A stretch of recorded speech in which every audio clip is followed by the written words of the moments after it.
Bhagavad Gita chapter 2 श्लोक 14। अब पिछले श्लोकों में श्री कृष्ण अर्जुन को समझाते हैं कि आत्मा नित्य होती है, निर्विकार होती है, तो तुम्हें अपने लोगों को खोने का डर नहीं होना चाहिए।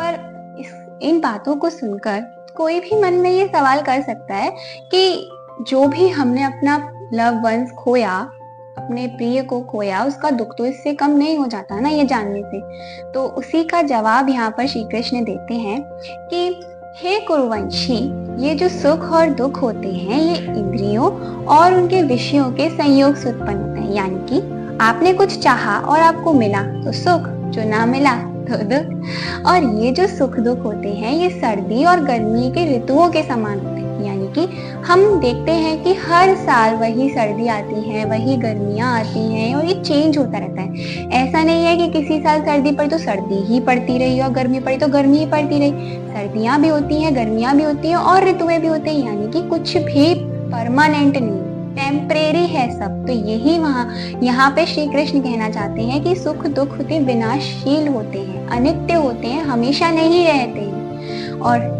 इसीलिए तुम इनको सहन करना सीखो। अब इसे एक और एग्जांपल से समझते हैं।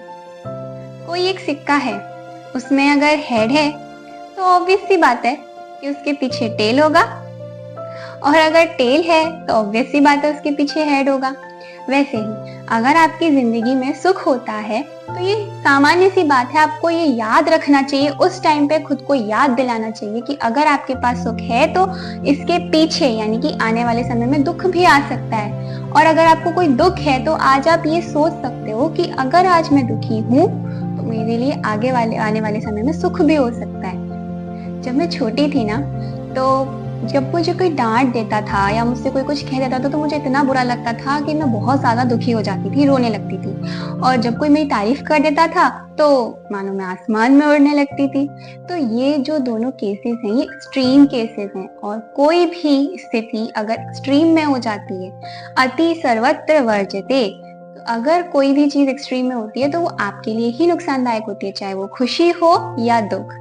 इसलिए कृष्ण कहते हैं कि हमेशा अपने अंदर एक मेंटेन बना के रखो, सुख का भी और दुख का भी।